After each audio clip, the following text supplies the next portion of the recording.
Hey guys, good afternoon, everyone.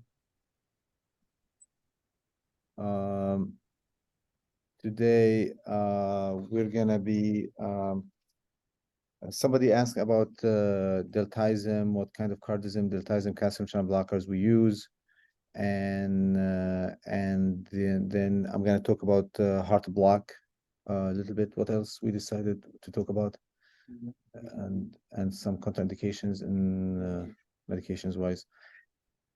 Uh, First of all, I just want to touch on the calcium channel blockers. As you know, we have the dehydropyridine calcium channel blockers and then non-dehydropyridine calcium channel blockers. The dehydropyridine calcium channel blockers, they don't usually affect the AV nodes such as amlodipine or nicardipine or any of these medications. They usually tend not to have effects on the AV node or sinus node, and they have mainly vasodilator effects. And these medications can be used in hypertensive management. Um, Remember a few things. Number one, that they can actually give you edema, so you have to be careful about that. And you need to make sure that if your patient encounter lower extremity edema mainly, or even actually upper extremity edema or weight gain, that's because of fluid retention. And the treatment for that, either to stop the medication, or if you feel the medication is working, you can just add diuretics to these medications. The amlodipine, Norvasc, nicardipine, and if you look at the data, actually 40% of patients on amlodipine, they get lower extremity edema. And we really tend not to like to use these medications in patients with congestive heart failure and volume overload. But if you feel that your patient is responding well to these medications, and they have edema, just add diuretics to these medications. They work in a wonderful way. But remember that if you're having patients with heart failure with reduced ejection fraction, HFrEF, and you need to squeeze guideline-directed medical therapy on these medications, such as the Entresto, MRA, or Aldactone, and the beta blockers, carvedilol, and the SGLT2 inhibitors, Farxiga or Jardiance.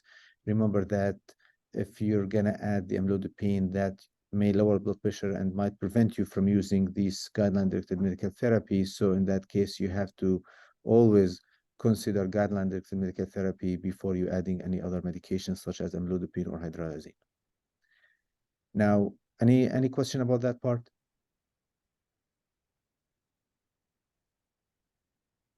The non-dehydropyridine calcium channel blockers, which are the cardizem, deltisem, and verapamil, these medications, they have sinus node and AV nodal blocking activities, so they slow the heart rate. They are wonderful medications in the treatment of certain heart arrhythmias, such as uh, supraventricular heart arrhythmias, AFib, flutter, to slow the heart rate, and sinus tachycardia, and PACs, certain kinds of PVCs, RVOT PVCs, fascicular VT. These medications can work in a great way. A few things you have to remember about these medications, that they are absolute contraindication, what we call class 3 medications, to be used in patients with decreased ejection fraction, HFrEF. So if your ejection fraction below 50%, you cannot use these medications. The only way you can use these medications if you have atrial fibrillation at the hospital, and in that case, you can use cardizem drip to slow the heart rate down until you figure out ways to control atrial fibrillation by either amiodarone cardioversion or atrial fibrillation ablation. But do not send your patient on cardizem, deltisem, or verapamil if your ejection fraction is less than 50%. It's contraindication. Now, the deltisem CD, which is the long-acting deltisem, it turns to be used once a day. And that's really a good medication to use long term if your ejection fraction is high and you want to treat your fast heart rates in the case of atrial fibrillation or any other supraventricular arrhythmia. That's reasonable to use. You have a dose up to 420 milligrams. We hardly use 420, but up to 360 milligrams. Remember that if you want to control any kind of heart arrhythmia, or if you want to have the maximum effect of your medication soon, you have to use short-acting medication, because you have to have 4 to 5 times of half-lives to reach the steady state of this medication. So if you're going to use long-acting medication, you need 4 or 5 days, versus short-acting medication, you need 24 hours. So always remember, at the hospital, if you want to control atrial fibrillation, use the short-acting medication. When you discharge your patient back home, then you can use the long-acting medication, because it's much more reasonable to use it once a day compared to multiple times a day. Any questions about that? And I think the same concept with verapamil. We have long-acting verapamil doses from, I think, 90 to 420 as well. And exactly the same concept, Then we really don't use verapamil that much. We use more cardizem, because we have more available cardizem doses when it comes to IV compared to verapamil, especially in the drip cases and atrial fibrillation management. What if your patient's been on it for a long time, tolerating it well? You get an echo and you see their EF suddenly decrease. You need to discontinue that. You need to discontinue. It's chronotropic effects. So when beta blockers and calcium channel blockers were tried, these medications, they were tried initially. It has a negative inotropic effect, but the way that metoprolol or beta blockers work, which is counterintuitive, it will slow the heart rate, slow the function of the heart muscle, but that seems to be effective, because it decreases or they decrease the stress on the heart muscle, and that has actually some long-term good effects. And they found that out in the late 80s and early 90s, and that was actually, it's extremely I can tell you, it's very brave to do a study like that, to try medication that can decrease the heart function, because it has negative chronotropic effect, inotropic effect.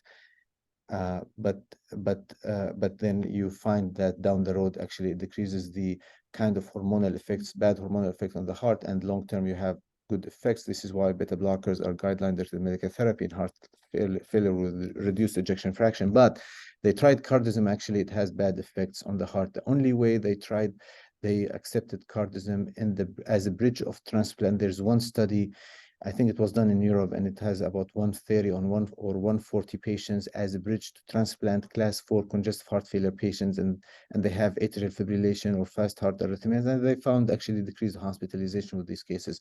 But still, when it comes to heart failure, reduced ejection fraction, they appear as class 3 indication, which is actually contraindication. So you really need to stop it if your ejection fraction below 50%, unless you have a good reason that, hey, heart rate is fast, I could not include, I cannot do cardioversion or ablation in the next few weeks, so I have to slow the heart rate down, then it's acceptable.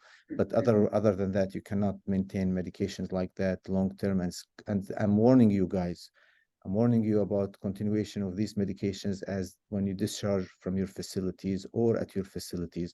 Ejection fraction is low, use something else. Now, any other questions about that? Hey, Doc, I got one question.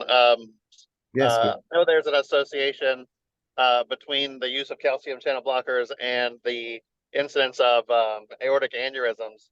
If your patient has like a moderate aneurysm that they're just kind of watching the watching phase, but they have either they don't have heart failure or they have preserved EF. Any guidance with the use of those calcium channel blockers in that setting?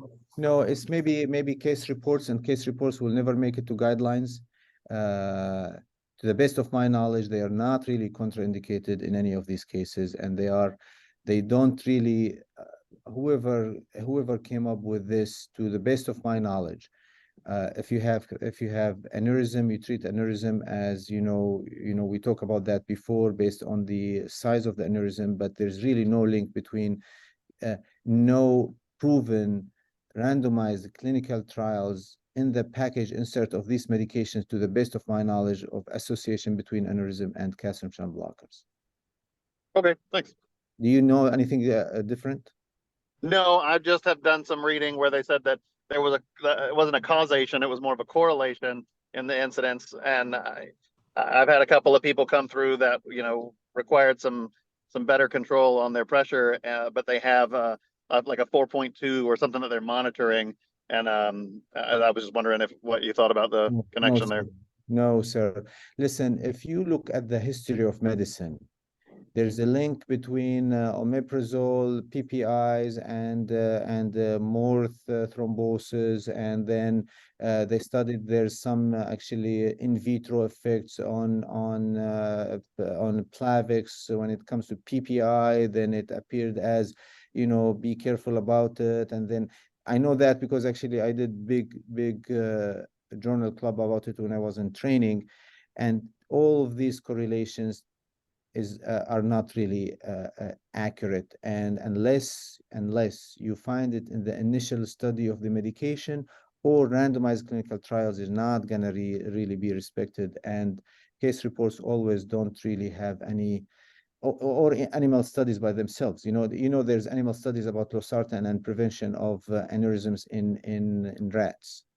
Do we see that in the guidelines? We don't really. You Okay. just control blood pressure, and based on the size of the aneurysm, you send your patient for intervention. So, no, there's no correlation. I'm not worried about that.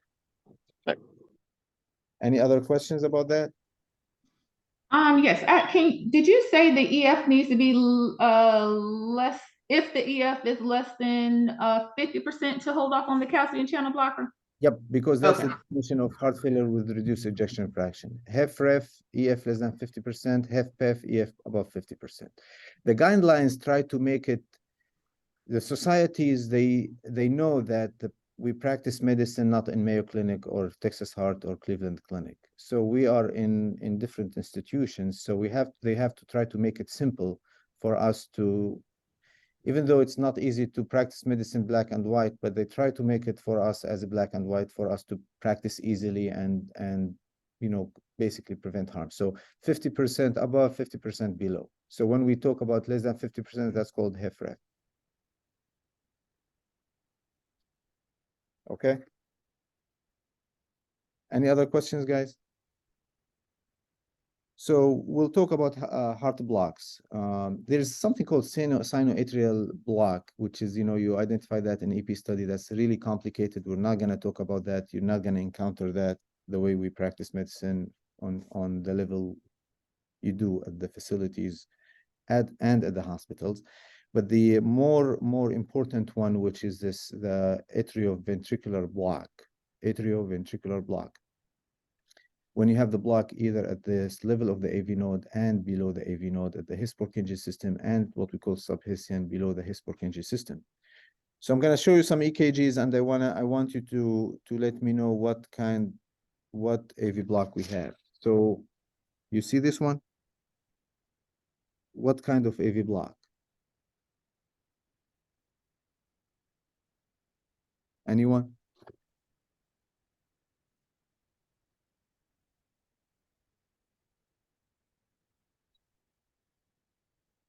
Okay, how about if we say first degree AV block? Okay. If your PR interval above 200 milliseconds or one big box, that's called AV block first degree. Fair? Any questions? All right, so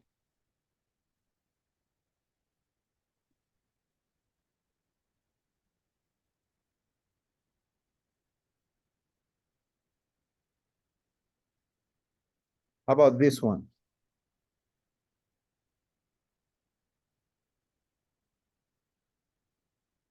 Look at the PR interval, first one on your left. And look at the PR interval, second one. And look at the PR interval, third one. Is that second degree, Second degree AV block, type 1? third one. Exactly. Longer than it drops. Whenever you see prolongation, longer, and the drops, that's called Mobitz type 1 AV block, which is second degree. How about this one? We have drop beat, and then we don't have prolongation. That's type 2 AV block, right? How about this one?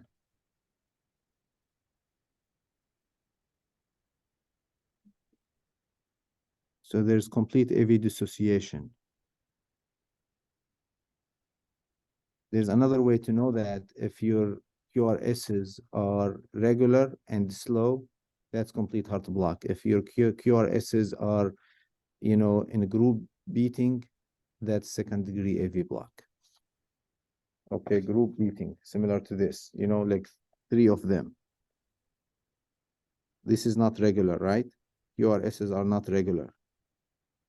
Versus this one, they appear to be regular, right? So that's called third degree AV block. Now, from prognostic perspective, any second degree Mobitz type 2 or third degree AV block, complete heart block, they need to have a pacemaker. Why is that? Because there's higher association with asystole, regardless of symptoms. All right, let me repeat that again. Second degree AV block, Mobitz type 2, and complete heart block, they need to have a pacemaker regardless of symptoms. Everything else, Mobitz type 1, first degree AV block, you have to have symptoms, fatigue, weakness, about to pass out, dizziness, to qualify for pacemaker. In general, actually, in medicine, in general, or for pacemaker indication, you have to have symptoms. You have to have symptoms unless you have Mobitz type 2 AV block and unless you have complete heart block. Now, remember one thing. If you're having complete heart block during sleep, that doesn't count. If you have second degree AV block, Mobitz type 2 during sleep, that doesn't count, right? But if you're awake and you're having second degree AV block, Mobitz type 2, or complete heart block, you should have a pacemaker. Why? Because there's higher incidence, about 3%, 3 to 4% per year of having asystole episodes, and which is going to be lethal, obviously. Okay? Any more questions? That's fine. Yeah.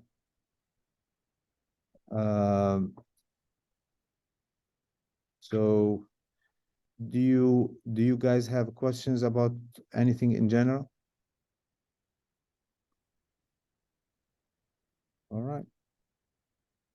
Then if you have suggestions for topics in the future, let us know. And I think for the time being, I think we should just adjourn and my part, and we'll talk about the other aspect next time, but that's really more than enough. I know Hey, that. Dr. Ibrahim, I have a question. Yes. This is Jackie. Hey, Jackie. I've seen quite a few people that are on like Nystatin XL BID and Toprol XL BID. What are your thoughts on that? It's not. I've done it. Why? Yeah. Why is that? Because remember that the FDA give us the label based on the studies, right? But you're the physician, you're the provider, basically, and you can do whatever you feel fit as long as you're not going to harm your patient, right? So if you don't want to have your medication to peak at higher dose at certain degrees, so be it. Do it.